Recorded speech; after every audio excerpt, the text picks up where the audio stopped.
Hallo maats! Vandag leer ons van Noag. Noag is 'n ou man.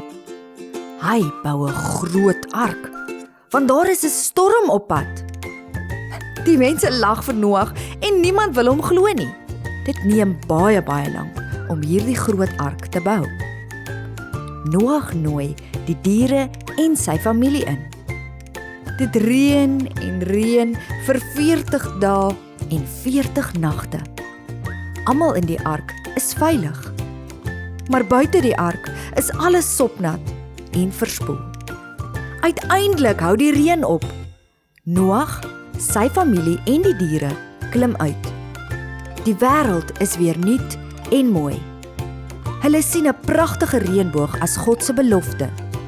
Noag is baie dankbaar. Kom ons kyk na hierdie woorde.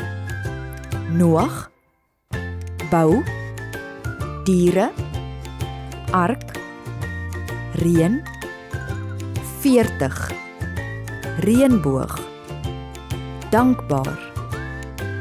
Bye maats, kom kuier weer by ons in Ligland.